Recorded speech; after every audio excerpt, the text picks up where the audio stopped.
3, 2.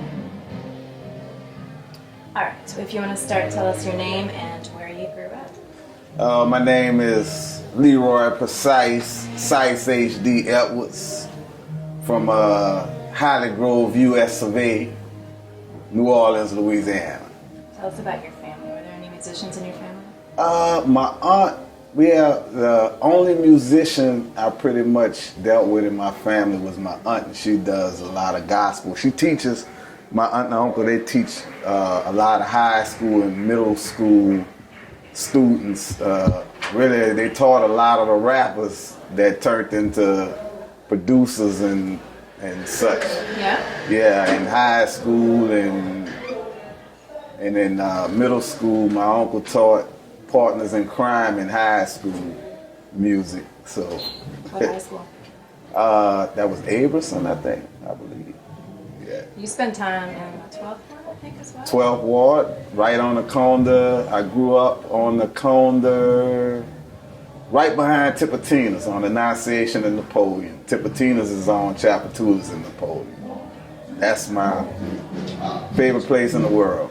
And people that you would go on to work with, like Juvenile and Mystikal, they grew up right around there too? Well, yeah, they grew up in the same area, not at that specific location. Mystikal grew up maybe 8 blocks away, maybe 8 blocks on the same street, Annunciation Street, in the 12th Ward, and Juvenile was maybe 12 blocks from him in the Magnolia project. I know you play guitar and you do some singing and stuff. So what was the first musical instrument you picked up, or the first time that you really felt like you were being recognized for your musicianship? The drums, high school, like this a big band orientated city, marching band, and seemed like the drum section was getting all the girls, so I wanted to be a drummer. So that's what motivated me. That marching band, parade season, the Indian, the beat of the street. That's what drew me in.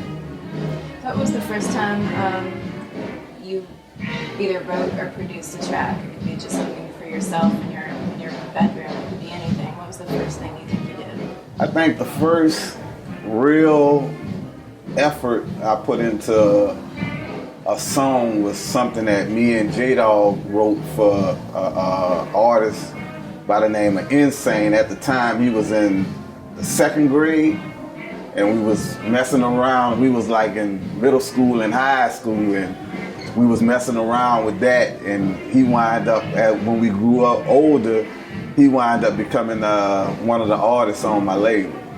So that was probably one of the first real songs we wrote. It was like a Pepsi rap or something about Pepsi Cola. Why do you think there's so many child rappers in New Orleans? Child musicians anyway, but it always seems like there's more here than anywhere else. And More child? More kids, you know, doing Well, it. because it's a musically generated community. Sure, but why do you think in other places producers don't tend to work with kids? That's what I mean. You know, I mean, everybody grows up. Well, with music is a family-orientated thing down here. It's not like, you know, you grow up with it. You either grow up playing with your uncles or the bigger kids down the block, and people that down here, people that help you and mold you, you tend to become like them. So you tend to do the same things, and some of the things they do, which is reach back to the kids and do the same things. They didn't call it reaching back to the kids or anything. They just called it doing what they were supposed to do. So how'd you meet J-Dog? J-Dog, we're in the same neighborhood, Hollygrove. I moved in Hollygrove, and that was probably the first friend I made. He's great. Yeah. So, Big Boy, let's talk about that. How did all that come about? I mean, to be in a position to really kind of form a record label at that point in time, you know, it was a big deal. So Yeah, well, it came about through, like, just, I ain't gonna say dreaming, but I had a I used to look at New York and the East Coast and the West Coast, and I used to see the Dr. Dre's and the Puffies and the people that was doing the music, like the Tupacs and the Biggies, and it fascinated me. It was kind of an illusion to me. I thought one way, and then when I researched it and tried to do it, they were saying it couldn't be done because I wasn't in New York and I wasn't in LA. So I didn't, by me not knowing better, we pushed forward and starting a record label. It wasn't. Whoa. Stop for a second. No, we have permission. We have Jeffy approval, you can call it. I ain't gonna call him. I'm gonna let y'all know exactly who you call. It's about a car. Where we were. So New York and LA, but there wasn't anything here. Moving forward. Yeah, well, moving forward, yeah, because like not knowing sometimes is a blessing. You know, not having some of the knowledge and some of the formal education of the music business, not going traditional routes. Sometimes it had its benefits, like, you know, young and just having that spunk and that swagger just to try to conquer the world. You know how you feel when you're 19 and 20, 21, you're trying to, nobody can tell you no. And it's hard to tell a 20-year-old musician in New Orleans he can't do something. It's not possible, because to us, this is our whole world. I didn't need outside of this bubble. I didn't need outside of this bubble. After the first year, I didn't crave to be known outside of this bubble. That wasn't the intent. That's what it became, but the deal was, let's make some good music and be happy. Where was the first office? The big boy office? Kitchen table. Charles Temple, my partner, kitchen table. That was the first office. We moved from the kitchen table. We made a few dollars. We moved from the kitchen table to one of the bedrooms. We made a little more money. Moved from the bedroom, straight from the bedroom to Kenner, Louisiana on Veteran Street into a big building, and we bought 3 complexes, and we had studio in one, record label in another, and a management company in another. How many years did that take? I mean, Did it seems take? really... It was a shot. The big boy situation maybe took 3 years to really, see a significant profit, to say, okay, now you can start working. You can start working. You can tell your mama to start working. You know what I'm saying? So it took about 3 years to get to that point. And that was probably maybe the $100,000-$200,000 point,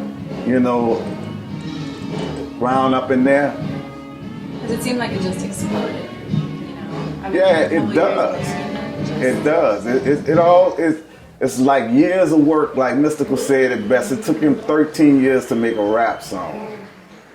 And it really didn't. But when you look at it in hindsight, it actually took him 13 years to make one significant song that made a difference in his life.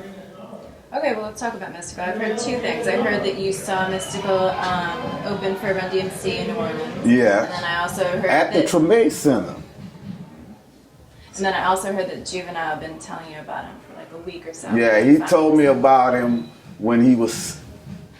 Mystikal was actually in Desert Storm. Desert Storm was going on, and that's when Juvenile was telling me about him. And when he came home, that's when our worlds kind of met. So, but I kind of credit Juvenile for like just even piquing my interest in him, because until Juvie, everybody was like this person, that person in their camp, because they had a nice little circle of friends. It was Mystikal, Soulja Slim, KLC, it was a couple of those guys. So they had a nice little friendship click that was real nice. But Mystikal to me kind of, when I saw him and I asked the kids who he was, I was like, who is that guy? You know, and they was like, we don't know who he is. They jamming, they dancing, they doing their thing, but they don't know who this guy is. So when the guy get off, I go to KLC, who was engineering at the Treme Center that day. He was doing the sound. And I asked him, I said, man, who is that? What that is up there? He said, oh man, that's Mike. You know, that's Michael, that's Mike. You know, like, it's just Mike. I said, man, I'll be coming to see you tomorrow about Mike. And we took a ride. It took me 3 days. 3 days to sign it. 3 days to put him in the studio. So within a total, I saw him on a Friday, went looked for him on a Saturday, signed him on a Sunday, cut the first record on Monday. And what was the record? Not That Nigga and Mind the Mystikal. It was a cassette, a little demo cassette. And the cassette, it didn't do well. It didn't, just those two songs together didn't do what my partners expected it to do. But I knew what it would do in the long haul. So I stayed on the record till we sold 5,000 of those singles. Once I sold 5,000 of those singles, I had the faith of the rest of the company to back me with the project. And from there, it was easy. It was all on his. It was his doing. From that point, once I cleared the paperwork out the way for him to do it, it's all him. What about so Yall Aint Ready Yet? That sounds extremely West Coast influence to me, but it also sounds really, really unique. And you can almost tell that it's a producer with a unique vision who's working on with that whole record, of course. Yeah. How did that song come about? What inspired you for that? And how did you work together to make that song? Whereas the flavor of the sound of the song, it is heavily West Coast influence. Between that time of 1990 and 95, West Coast was basically ruling the charts. They was ruling the unit war. They was selling more units in the South and in my area in Jackson, and they were selling more than anybody else. They were the flavor of the month or the flavor of the year at that time. So it was real, influence, because you have to, as a producer, it was my job to give the people what they want, but introduce them into something that I want them to have. So we have to mix the two. I have to take a little bit, it's like a gumbo. I have to take a little bit of this tradition and a little bit of that tradition and mix it up and try to create something palatable to my peers, which is, 15 minutes down I-10 this way and 15 minutes down I-10 that way. That's all the people I was trying to satisfy. And if I feel like if I can satisfy them 100%, then I can satisfy the world. What were the big clubs then? And then also, where would you all go out? Like, you're really going out on the weekends, where would you go? A lot of times we'll create the party. We'll create situations for us. We had the big boy pool parties. We'll take over at Xavier University. We'll take over the Lowell State. We'll rent that out and have just all our artists on the card, sell out 3,000. We'll take that to House of Blues at the time, which they didn't have any local artists ever doing anything rap-wise in the House of Blues until we hit it. And we did the whole 4 hours, just us. And we did that maybe several times during that time, and up to this day. We still sell out the House of Blues. House of Blues was very instrumental into bringing the masses of New Orleans to our movement, because it was, at first, it was just, we can get to the hole in the walls, the little bitty clubs and the bars and the the hoods, we can get to that, and we can handle that. But to try to bring in the masses, try to bring in people who can't come to the Fisher Project, people who can't come to the Magnolia Project and see us perform around the corner. We had to bring it to a situation to where Scott Aegis can come see us perform. We had to bring it to a different venue and step the business. We had to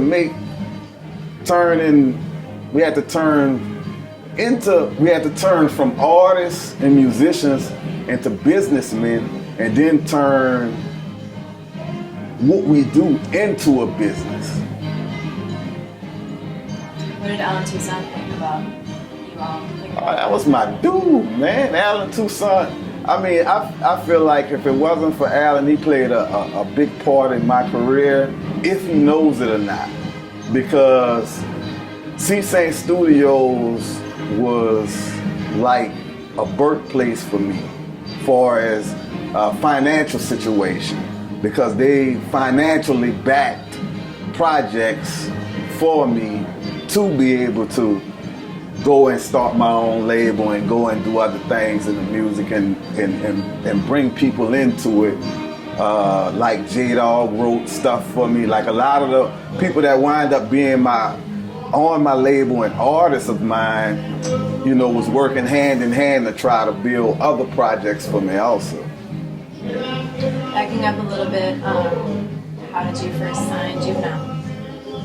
Well, Juvenile, it was Jimi, DJ Jimi, told me about a young guy that was in the club in the Magnolia, maybe a mile or so from the Magnolia project, and so I went to see him. You know, I went to see what it was all about, and it was everything he was telling me. I think he was maybe 14 at the time, but it was a club of grown-ups, you know, and we. Is it a big man song? Is it a big man song? No, it wasn't at Big Man's. We went to I forgot the name of the club, but it was in the same area. It was in the same area, and I remember it's hard for me to remember the club because that first day when we went in the club, we drank so much of Crazy Horse beer till I think they banned it. So, you know what I'm saying? So in the same situation with him. Met him one day. Next day, talk business. Next day, we're in the studio. A week later, we're on tour with Jimi, because the single was out, Where They At single was out, so we went on a 411 tour with Mary J. Blige. You produced DJ Jimi's first record. You guys didn't have a blueprint for that, you know? You were creating something that was, other people were doing it, sure, but, you know, I mean, it was creating a sound that hadn't been put on record that way yet. Yeah. So, yeah, because it was a new, unique situation, because I think that probably was one of the first produced bounce albums. You know, that was one of the first full-length studio produced bounce albums. Before that, it all was, you know, kitchen stuff, house stuff, home stuff, never complete projects, maybe a song here, a song there. Like T. Tucker had a song, but it was a song. It wasn't a whole project or a whole vision. So we put the music, you know, what I tried to do was put the music behind that culture that we already had and that nobody knew about. It was like almost cheating for me. It was like, you know, you're gonna give me all the answers and then let me go take the test, okay?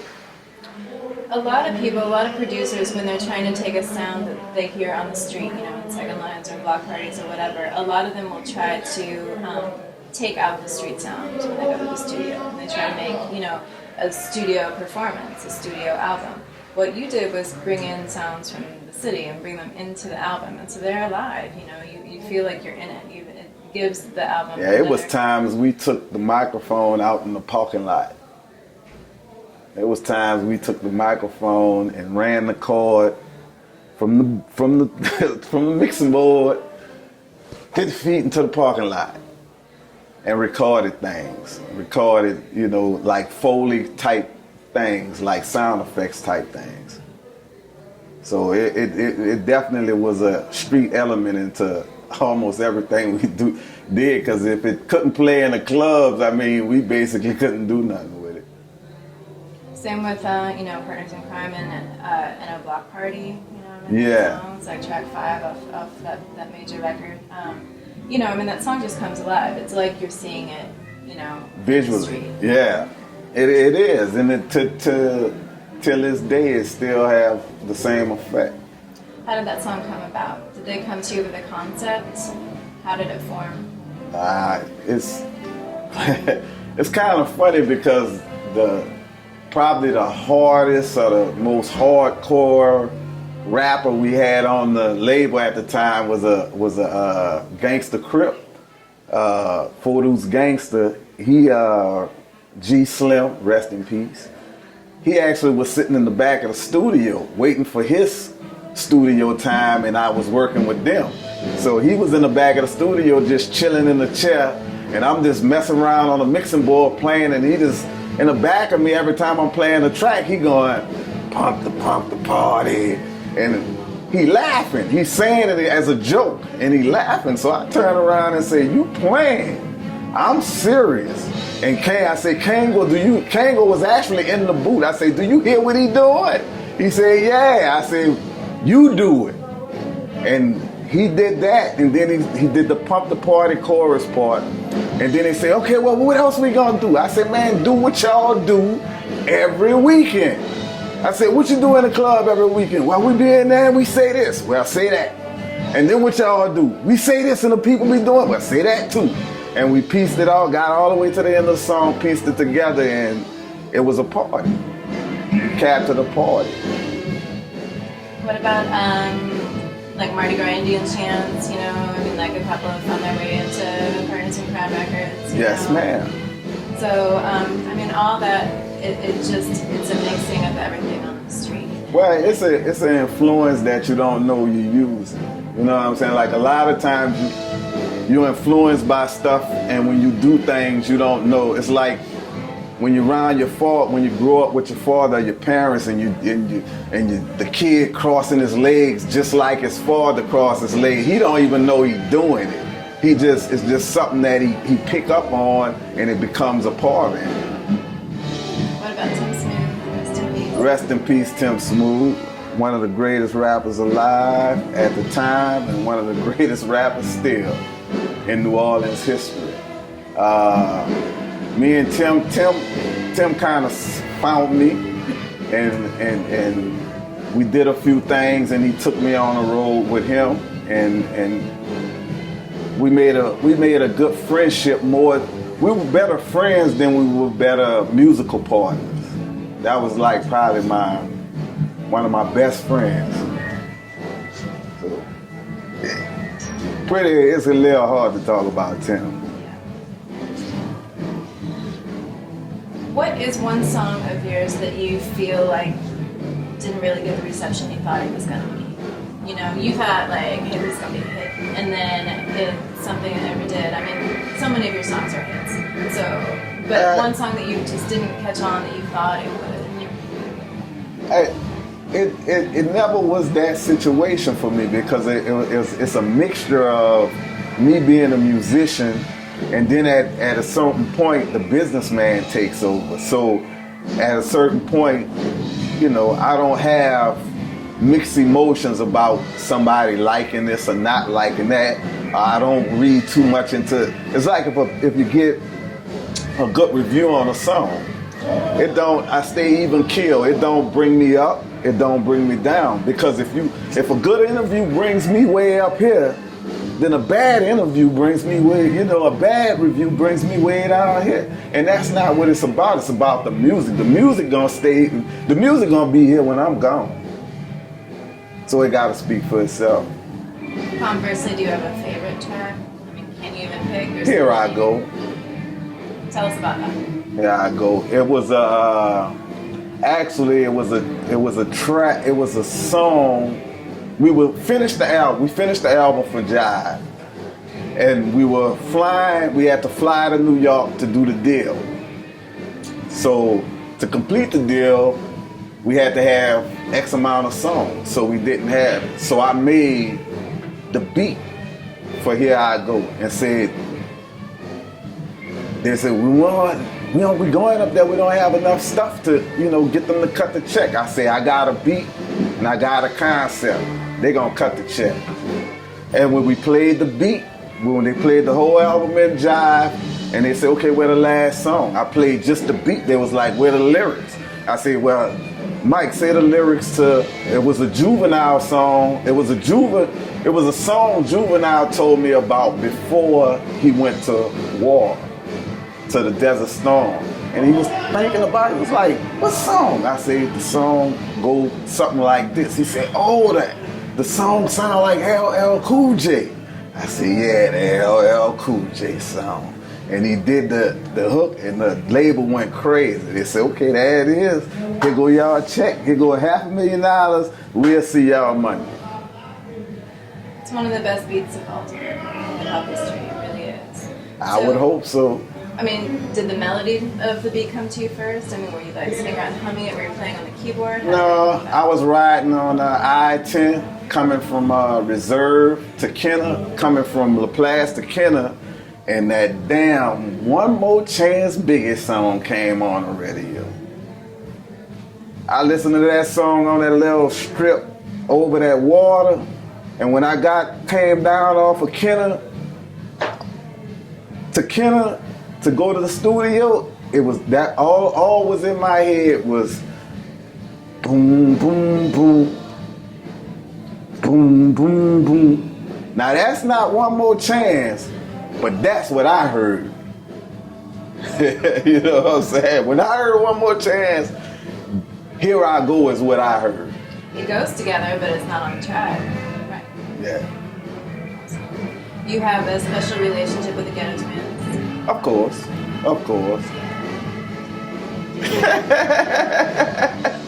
So, when did you first meet them, and when did you first start producing? Oh man, I met them probably when we were real young. They probably was in middle school, junior high. They signed to Eazy-E, NWA label, Ruthless.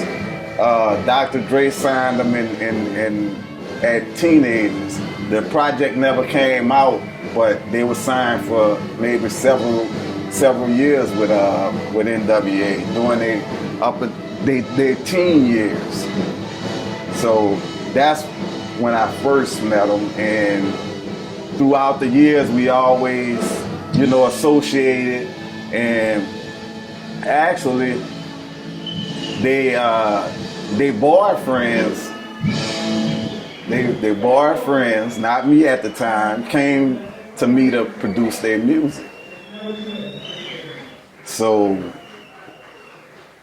years after that, I started Big Boy Records, and I saw them riding down the street one day, and I was like, y'all still rapping? It was like, yeah, we still rapping. I was like, okay, it's on now. So I bought out their contract for $17,000 from the label that they was with. It was Godfather Records. And I probably made that back in a week from off of them, and probably quadrupled or tripled it in the next 6 months. So it was it was the best $17,000 I ever spent. Did you go? I don't remember. Did you go to the Hip Hop Awards a couple weeks ago? No, I didn't. It was a really nice event. Oh, it's always. I can kind of tell you what happened without even being there. Yeah. Their performance especially was really good. As always. What I think is really interesting about them, like Rock that came out, whatever, a year or two ago, they sound like a new group. Yeah, well, that was the focus, was to just re-energize their fan base with a new sound and a new situation, since they haven't had a studio record out in maybe 9 years at that point. So it did really well, real well. Yeah. We sold out the House Blues. What about the big compilation that came out or was going to come out this summer? I don't know if it actually came out or not.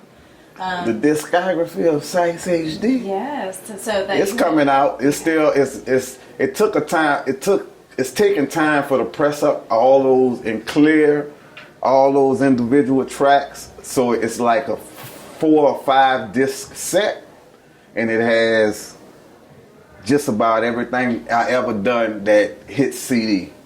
You know, so maybe some of the older stuff that hasn't hit CD and still on cassettes, I don't have a good enough masters, because that was during the time, it was before the digital Pro Tools age. That's when I was paying $115 for 15 minutes worth of tape. So that's a lot of tape money we spent on 2-inch reels, 1-inch reels, and DATs and all of that type stuff. It's a beautiful day though today. I love not spending that money. Yeah, that's great.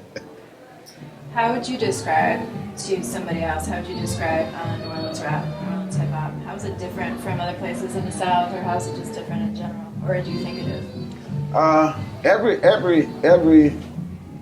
Every hip hop is geographical. So every corner of the globe and every place that you can find music, there's a form of hip hop, and it's a culture that goes with that geographical location. Houston, you have the screwed, the slow down pace. Miami, you have the fast pace. New Orleans, you have the easy pace, the shaky pace, the party pace. New York, you have the hardcore, more refined, to do hip hop. So everywhere it has its place. So it's not being different, it's just being you. You don't have to be different if you be you. A lot of people just describe it, like I asked partners in crime the same question, and they said it's bounce. Bounce, end of story, bounce. Bounce. But, there's more to it than that, sure, but, everything. Yeah, but at the end of the day, it comes down to one thing, that beat. That beat.